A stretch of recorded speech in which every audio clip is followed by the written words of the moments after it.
로마서 강의를 시작을 하면서 그 전체 주제를 다시 무엇으로 크게 고백하십니다. 다시 무엇으로? 복음으로. 우리 2000년대에 들어서서 정치인과 언론 계통에 계속 회자되던 단어, 이제 근래에는 이제 그런 말들이 더 많이 들리는데 뭐냐면 팩트 체크라고 하는 단어입니다. 여러분 많이 그 단어 들어보셨잖아요. 이 팩트라고 하는 말, 영어로 말하면 사실이라고 하는 뜻입니다. 사실이 사실이면 팩트 체크할 이유가 있어요, 없어요? 없죠. 사실인데 뭘 체크를 하겠어요? 근데 이 팩트만 있는 것이 아니라 이 팩트라고 하는 것을 둔갑을 시켜서 어떤 일들이 있느냐면 영어로 말하면 페이크라고 하는 단어입니다. 이 페이크라고 하는 단어는 가짜라고 하는 뜻입니다. 그래서 이게 페이크하고 팩트하고요, 뒤끝에 단어 딱 두 글자, 철자 차이인데, 이게 팩트와 페이크는 하늘과 땅 차이입니다. 근데 이 세상에 하도 지금 가짜가 많아요, 적어요? 살기 좋으니까 가짜가 자꾸 없어지는 거예요. 그래서 진실만 남아있고요, 사실만 자꾸 우리에게 보도가 되고, 그랬으면 얼마나 좋겠습니까? 안 그래요? 우리가 지금 수없이 들여다보는 동영상이 있잖아요. 그 동영상의 내용이 과연 팩트일까 아닐까? 우리가 지금 늘 접하고 있는 뉴스 있잖아요. 그 뉴스의 보도 기사 내용 자체가 과연 어느 정도의 팩트, 사실에 기초한 뉴스일까? 우리가 늘 보고 있는 트위터라든지 페이스북이라든지, 지금은 세상이 좋아져서 얼마나 많은 정보를 우리가 눈만 뜨면 주무실 때까지 계속 정보를 우리가 입수하고 정보를 보고 그렇습니다만은, 이 좋은 세상에 살고 있지만은 참 묘하게도 이게 뉴스가 많으면 많을수록 그 속에 가짜들이 진짜처럼 뉴스가 되고 방송이 되고 언론에서 정치 계통에서 수없이 많은 계통에서. 그래서 지금 우리가 살고 있는 이 시대는 이 팩트 체크를 안 할 수가 없습니다. 팩트 체크를 하셔야 돼요. 왜냐하면 내가 지금 팩트라고 생각하고 그것을 내가 믿고 그것을 내가 붙들고 있었는데 나중에 확인해 보니까 이게 페이크, 가짜예요. 그러면 팩트라고 생각했던 내가 얼마나 그것을 통해서 손해를 보고 그리고 인생을 낭비하겠느냐 이 말이에요. 그런데 이게 세상의 삶에서도 그렇습니다만은, 이 복음이라고 하는 단어, 이 복음이라고 하는 이 세계 속에서도 팩트 체크가 필요합니다. 이게 복음이라고 해서 다 복음인가? 복음이라고 하는 이름으로 우리가 수없이 많은 설교와 메시지들이 증거가 되는데, 과연 우리가 생각하고 내가 지금 붙들고 내가 지금 믿고 있는 복음, 그 복음이 정말로 하나님께서 원하시는 복음인가? 이게 복음이라고 하는 기존, 판단의 기존이 굉장히 많은 경우에 있어서 나라고 하는 기존 속으로 이 복음이 굉장히 많이 변질되어 있는 복음도 없지 않아 많다고 하는 거예요. 그래서 내 복음을 마치 하나님의 복음인 것처럼, 내가 생각하는 좋은 소식을 마치 하나님이 말씀하시는 좋은 소식인 것처럼 그렇게 착각하고, 그러다 보니까 이 복음이라고 하는 이 세계 속에서 팩트 체크가 필요한 거예요. 여러분 앞으로 믿음 생활 하시면서요, 정말 하나님이 기뻐하는 복음으로, 예수님이 우리에게 주시고자 하는 그 복음으로, 그 복음으로 다시 교회와 성도들이 서야 되겠다 이 말이에요. 왜? 복음이라고 하는 이름으로 너무 페이크 이 복음이 그냥 우리 속에 덕지덕지 붙어 있을 정도로.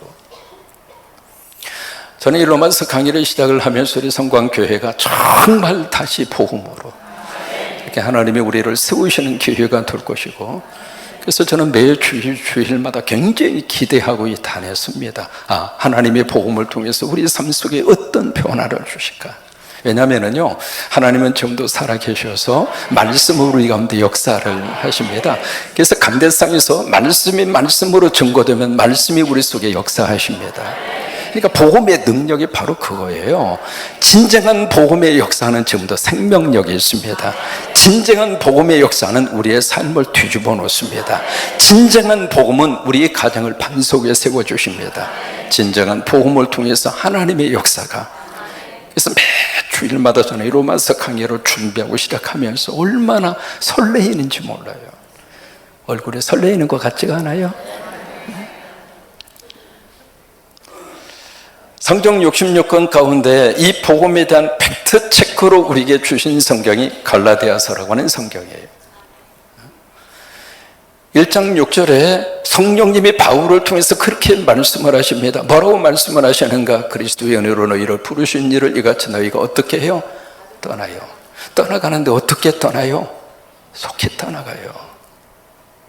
여러분, 믿음이 흔들리면은요, 믿음의 자리에서 속히 떠납니다. 복음이라고 하는 이 사실이 정확하게 복음이 복음으로 내가 믿고 붙들지 않으면 귀가 솔깃해서 그쪽으로 다 떠나갑니다. 근데 속히 떠나서 어디를 지금 따라가요? 다른 복음을 따라갑니다. 아니, 복음이라고 하는 단어 앞에 무슨 다른이라고 하는 말이 왜 붙느냐고요. 이 다른 복음을 지금 따르는 것을 보고 사도 바울이 어떤 마음이 드느냐면, 내가 이상하게 생각하노라. 여러분, 이상하게 생각한다, 그 이야기는 말 그대로 고개를 갸우뚱거린다, 그 말이 아닙니다. 큰 복음을 전해서 그 복음을 통해서 성도들이 예수 안에서 구원받고 하나님의 믿음 안에서 참 신앙생활을 잘 했거든요. 여러분, 복음이 제대로 뿌려지면 교회는 성장합니다. 교회가 성장하면 가정도 복을 받습니다. 가정의 자녀들도 그 복음의 역사와 능력으로 하나님이 키우십니다. 그래서 갈라디아 지역에 그런 놀라운 성령의 역사와 바람으로 교회들이 잘 부흥을 하고 있었는데, 그래서 진짜 복음을 가지고 신앙생활하던 그들에게 엉뚱한 복음의 씨앗이 뿌려진 거예요. 그래서 1장 7절 말씀에 뭐라고 딱 단도직입적으로 말씀을 선포하시는가? 1장 7절에 보시면 다른 복음이 있어요, 없어요? 여러분, 여기 다르다라고 하는 것은 영어로 좀 표현해 볼게요. Another gospel. 다시 말해서 여기도 복음이 있고 저기도 복음이 있어요. 그러면 이쪽의 복음과 다른 another 복음, 그것을 말하는 다르다, 그 말이 아닙니다. 여기 다르다라고 해서 영어로 different이라고 하는 말을 쓰고 있거든요. 여기 다른 복음이라고 하는 것은 복음 자체가 본질적으로 복음이 아니다, 이 말이에요. 다시 말해서 팩트가 아니라 페이크라, 이 말이에요. 그런 의미에서 다른 복음이라 그 말을 쓰고 있는 거거든요. 근데 그런 다른 복음이 있는가 없는가? 없다, 이 말이에요. 그러면서 다만 어떤 사람이 누구니까 이 가짜들이 교회 안에 들어와서, 그때 이제 거짓 교사들이거든요. 이 거짓 교사들이 뭘 가져와서 뿌렸는가? 예수를 믿어서 구원받는 것이 아니라, 여러분, 복음은요, 예수를 믿으면 구원받아요.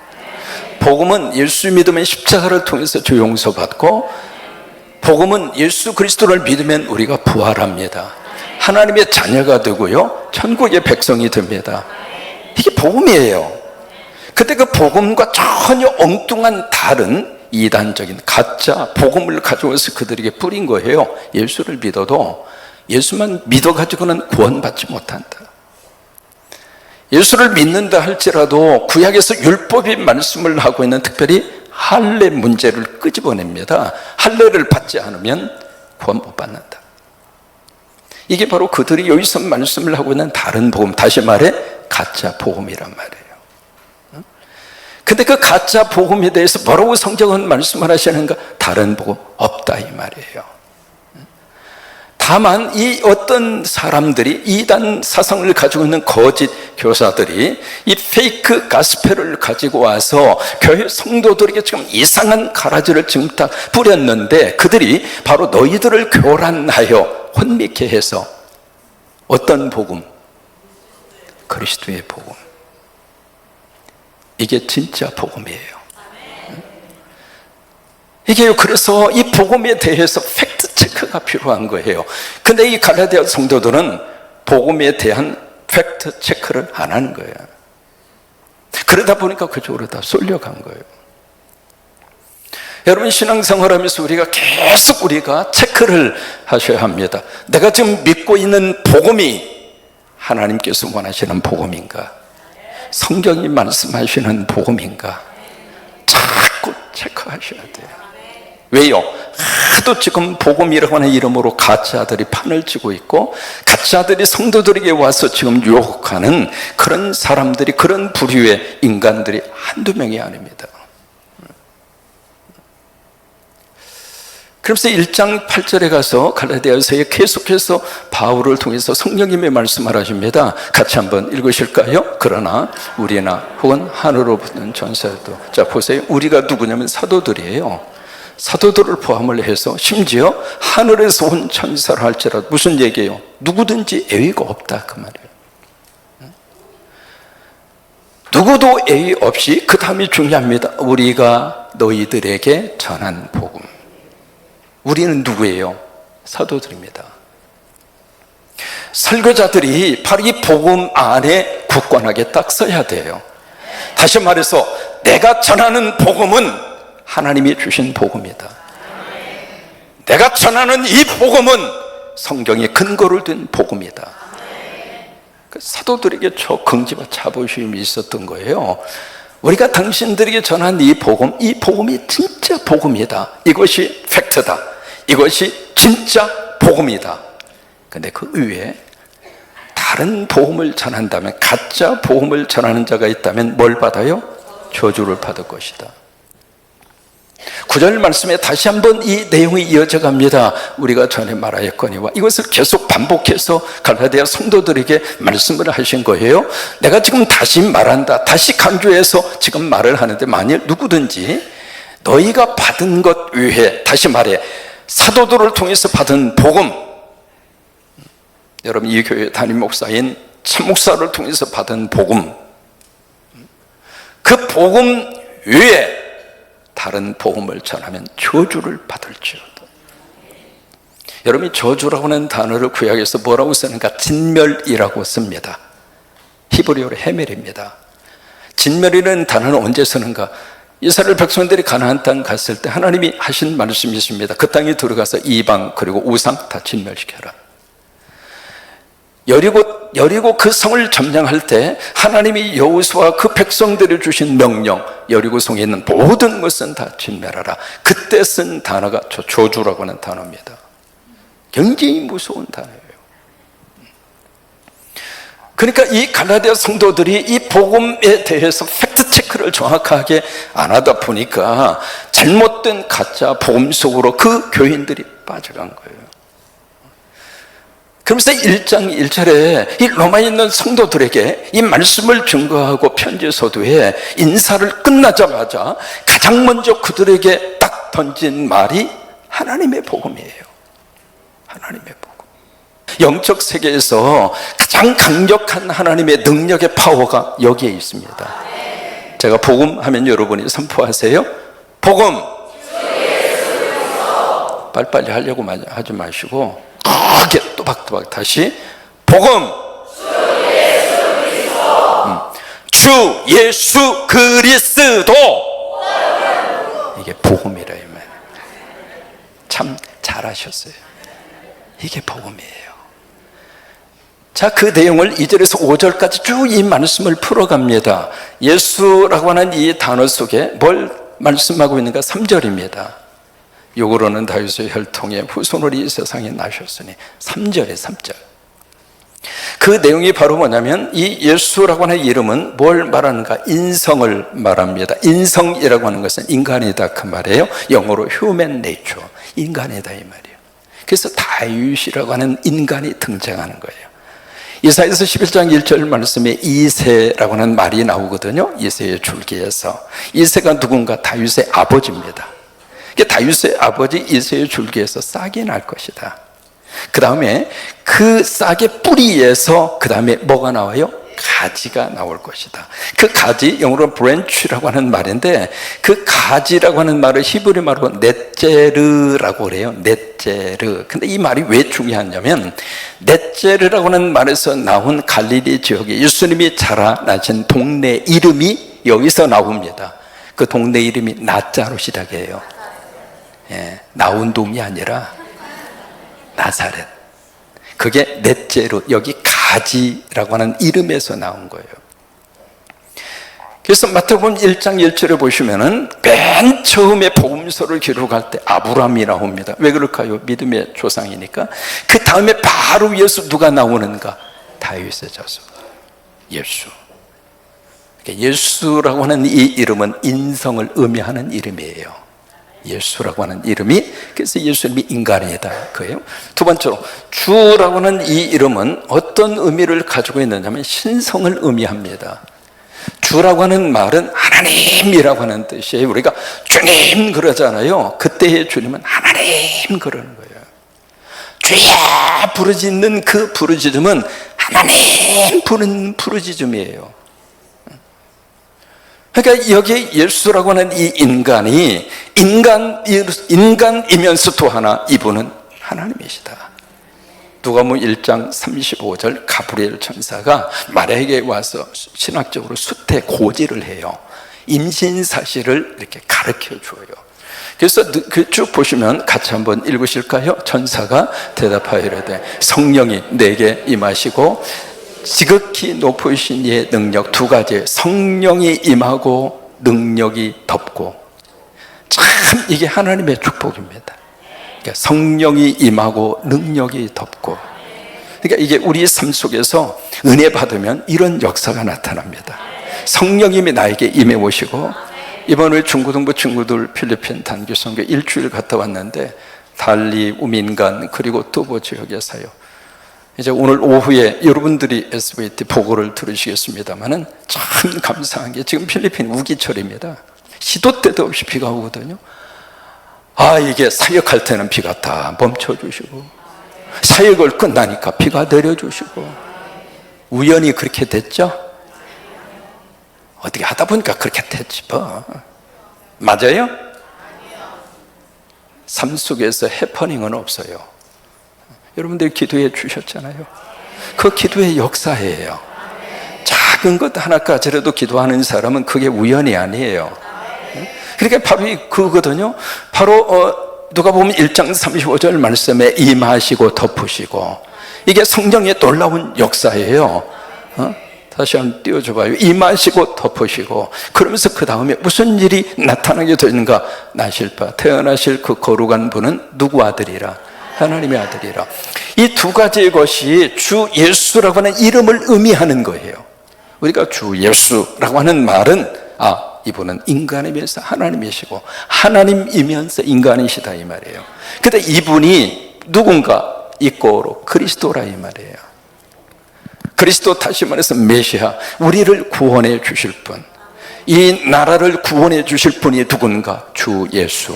그 말이에요. 나를 죄로부터 살려내실 살림꾼이 누구인가? 주 예수. 우리 자녀들 미래를 책임질 수 있는 그분이 누구인가? 주 예수. 아멘? 그러니까 주 예수가 이꼬로 메시아다 이 말이에요. 이게 복음이에요.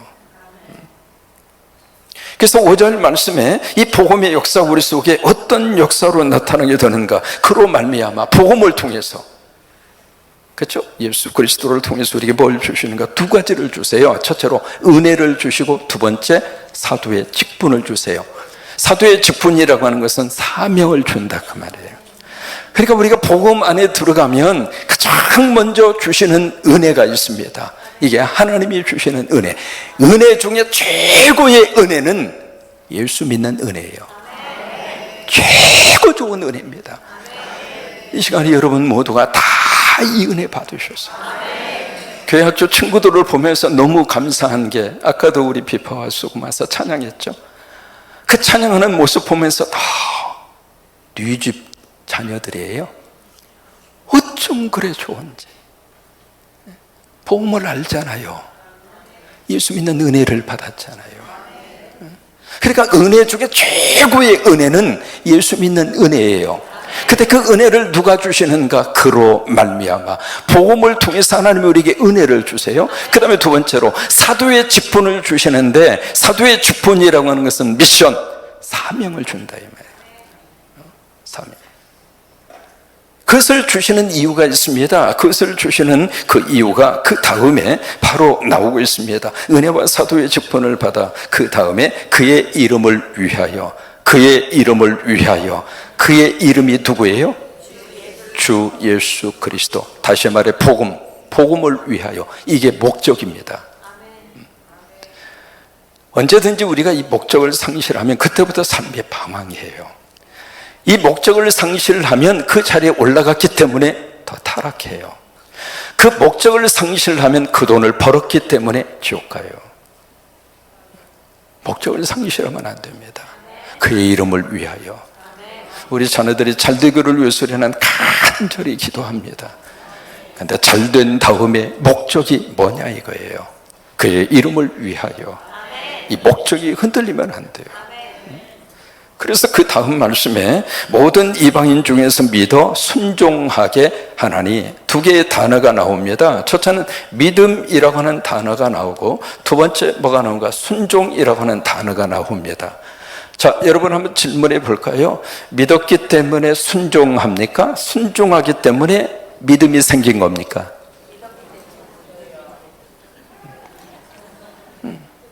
괜찮아요.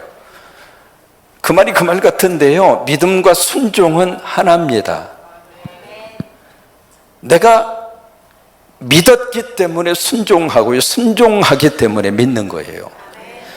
이게 부부의 관계도 똑같아요. 남편과 아내 사이에 서로 순종하는, 이게 바로 뭐예요? 믿음이에요. 그러니까 믿음의 관계가 없이는 순종도 나올 수가 없고, 순종의 관계가 없이 믿음도 그 속에서 자리 잡을 수가 없어요. 믿음과 순종은 함께 가는 거예요. 그러면서 여기에 6절 말씀에 참 놀라운 고백을 여기에 로마 성도들에게 지금 하고 있습니다. 6절 같이 고백합니다. 너희도 그들 중에서 예수 그리스도의 것으로 부르심을 받은 자니라. 참 그들에게요, 영적 자존감을 팍 하고 세워줍니다.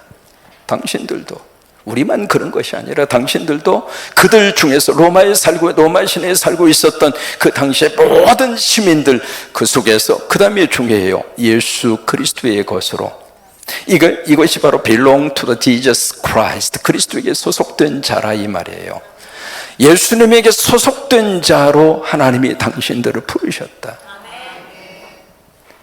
우리가 이 군산 지역에 살고 있습니다만, 이 지역에서 하나님의 사람들로, 예수의 소속된 하나님의 백성으로 하나님이 우리를 부르신 거라 이 말이에요.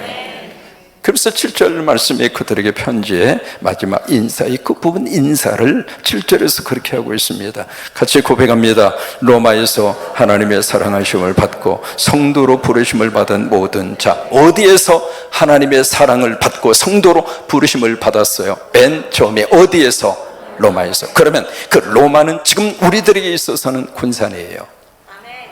군산에서 하나님의 사랑하심을 받고, 여러분 모두가 다 이 군산 지역에서 하나님의 사랑을 받은 하나님의 사람들이에요. 또 하나, 군산에서 성도로 불러주셨어요. 성도라고 하는 말은 holy people, 거룩한 백성이라 그 말이에요. 누가 부르셨는가? 하나님이 부르셨어요. 어깨 펴고 사세요. 하나님이 여러분들께 부르셨어요. 주눅 들지 말고 당당하게, 신나게, 그리고 멋지게, 그리고 쳐주고. 당신 멋져. 얼마나 좋아. 서로 손바닥 딱 하면서, 근데 조준을 잘하세요. 잘못 비켜가면 이상한 데 맞으니까 손바닥 하시면서 당신 멋져. 같이 한번 그렇게 시작. 당신 멋져. 당신 멋져. 군산에서 하나님의 사랑을 받고 군산에서 성도로 부름받은 하나님의 백성들, 그래요. 그게 우리 영적 자존심이에요. 그것이 우리 영적인 자존감이에요. 그래서 여러분, 이 복음 로마서를 통해서 계속 팩트 체크를 할 겁니다.